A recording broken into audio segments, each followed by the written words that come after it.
안녕하세요. 현대피부시 철물입니다. 크리스마스 이브 날 인사드리게 되었습니다. 오늘은 제품 소개 영상이 아닌 배관 철물점에서 15년간 일하면서 성장한 이야기와 부모님이 운영하시는 걸 옆에서 많이 봐왔기 때문에 철물점 창업을 준비하시거나 관심 있어 하시는 분들한테 얘기하고 싶은 게 있습니다. 아마 이 영상 이후에는 철물점 창업 관련 영상은 찍지 않을 생각입니다. 영상 마지막에 나눔 이벤트 공지도 있습니다. 우선 제가 배관 철물점을 하게 된 계기부터 얘기해 드릴까 합니다. 누구나 비슷하게 대학을 졸업하고 취업을 했습니다. 취업한 곳이 회식 자리가 많은 회사라서 술을 좋아하지도 않고 먹지도 못하다 보니 늦은 시간까지 술자리는 체력적으로 저를 너무 힘들게 했는데요. 힘든 생활이 반복되다 보니 2개월도 버티지 못하고 일을 그만두게 되었습니다. 일을 그만두고 한 달 정도 집 밖을 나가지 않고 밥 먹고 게임하고 잠자고 반복된 생활을 이어가던 중에 마침 부모님이 운영하는 배관 철물점에서 15년간 일하신 삼촌이 일을 그만두면서 자리가 비게 되었습니다. 젊은 나이에 시간 낭비하는 게 싫으셨는지 아버지께서 놀지 말고 일 구하기 전에 인생 낭비하지 말고 배관 철물점에서 일 좀 도우라고 하시더라고요. 그렇게 배관 철물점 일을 처음 시작하게 되었습니다. 배관 철물점에서 처음 한 일은 제품이 들어오며 옮기고 정리하는 일이었습니다. 장사를 직접 하지 않고 창고에서 앉아있다가 제품이 트럭 가득 들어오면 하루에 2~3시간 정도 무거운 물건만 옮겼습니다. 힘든 일을 해보지 않고 자라서인지 긴 시간 일하는 것도 아니었는데 어깨는 항상 피멍이 들어있었고 매일 허리에 파스를 붙이고 살았습니다. 몸이 아픈 날은 말도 없이 가게 일도 안 나가고 며칠 들어놓고 일 안 한다고 딴 일 찾을 거라고 버티고 한심한 행동을 반복했었습니다. 그렇게 철없이 굴면서 살다가 6개월 정도 일하다 보니 신기하게도 몸이 적응을 한 건지 어느 정도 할만해지더라고요. 배관 철물점 일을 하면서 제품 판매를 가르쳐주지 않으셔서 궁금했습니다. 6개월 동안 한 번도 해본 적이 없었거든요. 그 이유를 몸이 적응할 때쯤 얘기해 주시더라고요. 제품을 나르는 힘든 일을 일부러 시킨 게 아니라 네가 직접 제품을 만지고 자리에 정리를 해야 알려주지 않아도 제품 위치를 알고 이름을 자연스럽게 알게 된다고 말씀해 주시더라고요. 대부분 배관 철물점에서 새 직원을 뽑으면 오래 버티지 못하는 이유가 아마 이 부분일 겁니다. 직원을 구할 때 경력자를 구하는 건 쉽지 않습니다. 힘들게 제품 이름, 위치, 가격 등을 알려줘도 노가다에 가까운 힘든 노동 때문인지 오랫동안 일하는 직원을 구하기 힘듭니다. 일을 그만두면 새 직원을 또 구해야 하고 다시 설명해 드려야 하고 반복된 패턴이었던 겁니다. 부모님도 지치셨는지 혼자 익힐 수 있게 물건 나르는 일만 우선 시키다 보니 대부분 2개월을 넘기지 못하고 힘이 들어서 일을 그만둡니다. 아들인 저 역시도 중도 포기할까봐 판매를 가르치지 않았던 겁니다. 스스로 물건을 익힌 후 사무실에서 판매를 배우기 시작했는데요. 또 다른 난관이 찾아왔습니다. 내가 알고 있는 제품 이름을 사용하는 분들이 많이 없다는 겁니다. 지역마다 제품 이름을 틀리게 사용하고 영어, 일본어까지 사용해 물건을 사러 오시다 보니 이해하지 못하고 손님들께 대묻다가 급하게 부모님을 찾는 횟수가 잦아지면서 바쁜 손님들은 답답했는지 짜증내고 심하게는 반말에 욕까지 하시는 분들도 있었습니다. 그걸 또 젊은 혈기에 참지 못해서 맞받아치고 싸우다 보니 저 때문에 안 오시는 손님들도 여러 생길 정도였거든요. 저랑 싸우신 사장님들은 아들 성격 더러워서 가게 못 오겠다고 얘기하셔서 부모님께 혼도 많이 났던 시기이기도 합니다. 제품을 챙겨들어도 가격을 몰라 팔지 못하는 일도 많고 얼마나 답답했으면 단골 손님들은 가게 오셔서 저를 쳐다도 안 보는 일도 많았습니다. 뭐 드릴까요로 하고 물으며 무시하고 지나갑니다. 기분 나빠서 왜 그러냐고 했더니 니딴 놈이 뭘 한다고 물건 얘기를 하냐고 하더라고요. 머리가 핑핑 돌고 여기서 뭐 하고 있나 별의별 생각을 다 했던 것 같습니다. 2년 정도 일할 때까지 무시당하는 게 일상이 되었습니다. 5년 정도 일하고 나서야 가게에 파는 모든 제품을 알게 되고 설명도 해드릴 정도까지 되었던 것 같습니다. 경력이 쌓이면서 무시하는 손님도 많이 줄어들었거든요. 철물점을 시작하시는 분들은 멘탈이 나가는 일이 분명 자주 일어날 겁니다. 손님들은 어리다고 나이가 많다고 가려서 말을 하지 않습니다. 각오하시고 시작하셔야 합니다.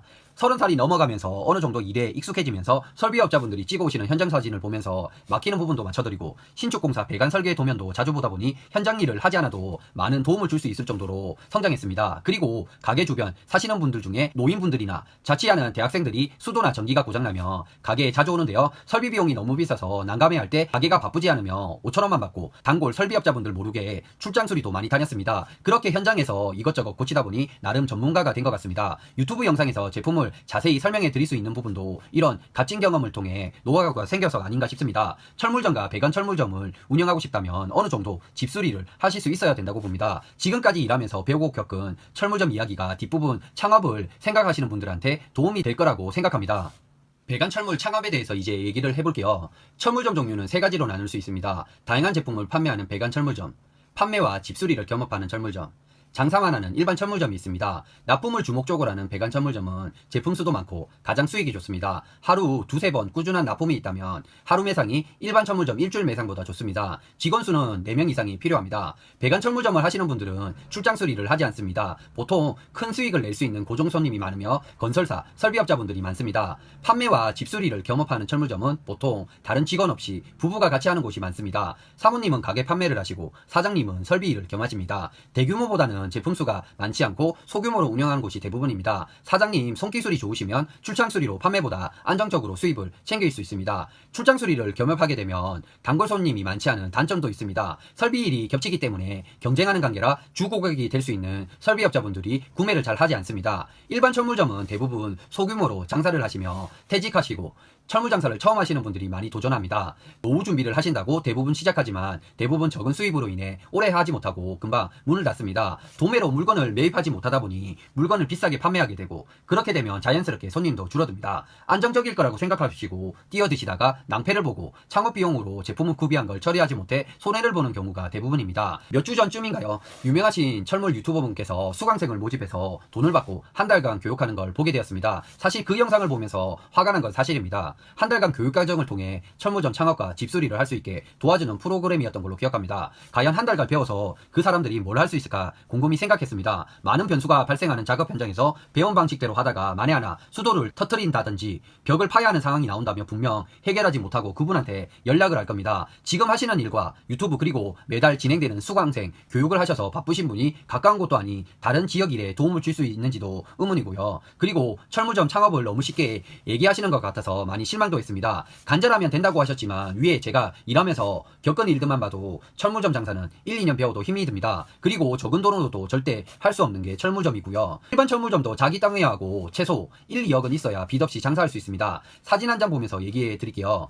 여기 보이는 배관 부속은 엑셀 부속 일부분입니다. 그런데 사진 속 제품 가격만 2천만 원이 넘습니다. 일반 철물점에서 배관 부속, 전기 철물, 공구 그 외 생활용품들로 적은 양이어도 구색을 갖추려면 그만큼 큰 금액이 듭니다. 설비 경험이 없는 분들이 대출을 하거나 퇴직금을 투자해서 많이들 도전하시지만 성공 사례가 거의 없을 정도로 힘든 게 현실입니다. 가게 일을 하다 보면 손님 중에 앉아서 참 편하게 돈 버는 것 같다고 나중에 나도 철물점이나 해야지 라고 얘기하는 분들이 간혹 계시거든요. 목구멍까지 욕이 올라오지만 내뱉지는 못하고 참는 경우가 많거든요.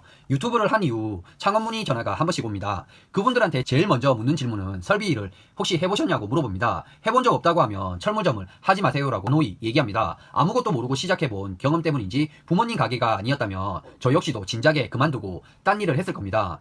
철물점을 만약 해보실 생각이 있으시다면 창업 전 여러 철물점을 다니시면서 시장 조사를 하지 마시고 설비 일부터 배우면서 주변을 살피는 게 좋습니다. 출장 가는 곳 근처 철물점에서 제품을 구매하다 보면 시장 조사는 자연스럽게 됩니다. 돈 주고 한두 달 배우는 것보다 다 내려놓고 지역 따지지 마시고 큰 배관 철물점에 가셔서 설비 일을 배우고 싶다고 가르쳐 주실 수 있는 설비업자분들이 있다면 연락달라고 명함을 만들어서 돌려보는 게 좋습니다. 노력해서 설비 사장님들께 배울 수 있는 기회가 생긴다면 1, 2년간 다양한 작업 현장을 다니면서 보고 해보셔야 합니다. 철물점을 운영하면 밥 먹고 살 수 있다는 건 옛날 얘기입니다. 10년 전만 해도 인터넷 판매가 많지 않아서 시세를 이용해서 많이 남길 수 있었지만 현재는 인터넷으로 제품 단가가 오픈되어 있어서 가격이 비싸면 손님들이 가격을 알고 있기 때문에 두 번 다시 가지 않습니다. 그렇기 때문에 지역마다 버티고 있는 큰 배관 철물점과 경쟁하려면 집수리를 겸업해야 합니다. 매년 철물점이 가게 주변 한두 개씩 생기는데요. 준비 없이 시작한 철물점은 3년 이상 버티지 못하고 대부분 문을 닫는 게 현실입니다. 위에 제가 일을 배우면서 힘든 부분은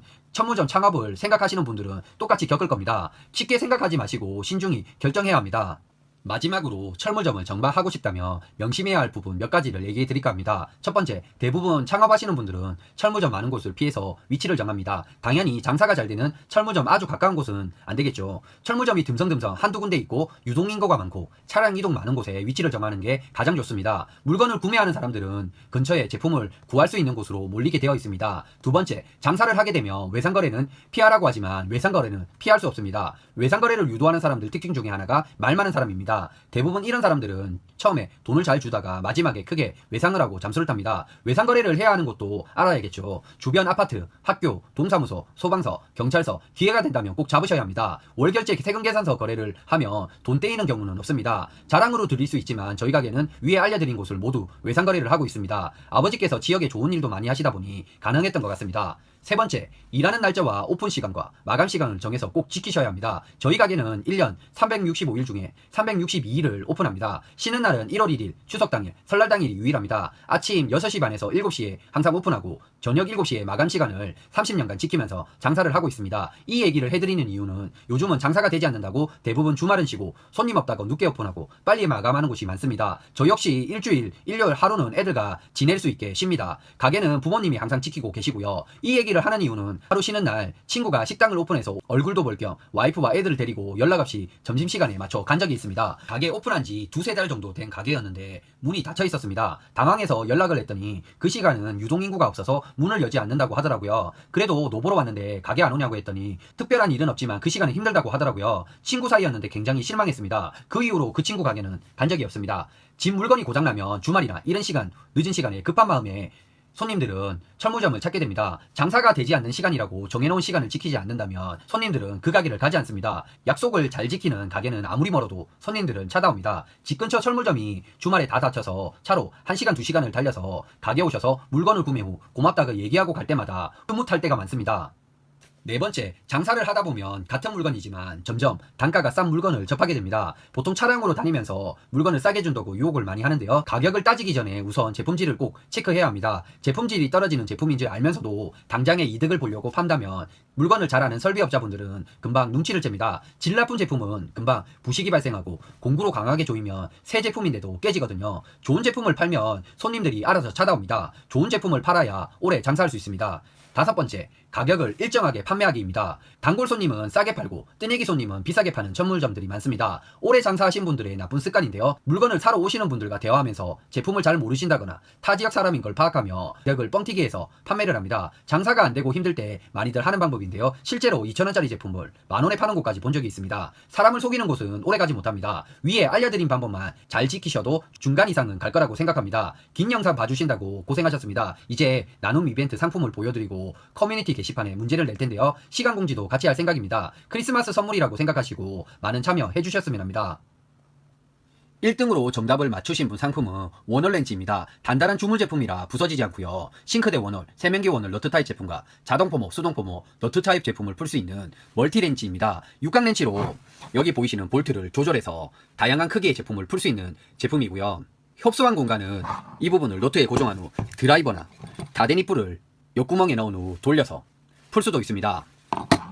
2등 상품은 세면기 렌치입니다. 이 제품은 투홀 세면기 양쪽 플라스틱 너트를 이 부분을 통해서 풀 수 있고 아래쪽 세면기 조절대 두 군데를 한 부분은 여기, 한 부분은 이 부분을 사용해 풀 수 있는 제품입니다. 이 제품 역시 주물로 되어 있어서 부서지는 일이 없기 때문에 잃어버리지 않으며 평생 사용도 가능합니다. 상등 상품은 양변기 렌치와 시트 렌치입니다. 양변기 렌치는 철 제품, 시트 렌치는 스텐 제품으로 되어 있어서 이 제품들도 잃어버리지 않으면 부서지지 않아 계속 사용할 수 있습니다. 대림, 계림, 아메리칸 스탠다드 특이한 양변기 부속이 아니면 대부분 풀 수 있습니다. 4등 상품은 다목적 가위 3종입니다. 색깔은 빨강, 파랑, 노랑이고요. 설비업자분들이나 가정에서 많이 사용하는 다목적 가위입니다. 5등 상품은 영화표 3매입니다. 원하는 영화를 29일까지 알려주시면 대신 예약해드리는 방식으로 할 예정입니다. 나눔 상품은 여기까지입니다. 5문제를 커뮤니티 게시판에 25일 크리스마스 저녁 8시에 올릴 예정입니다. 먼저 맞추신 정답 순서대로 상품을 드릴 거고요. 수정 댓글은 제외할 생각입니다. 수정 시 완전히 지우고 다시 적어주세요. 정답 마감 시간은 저녁 11시입니다. 다들 크리스마스 잘 보내시고 다음 영상으로 찾아뵐게요. 감사합니다.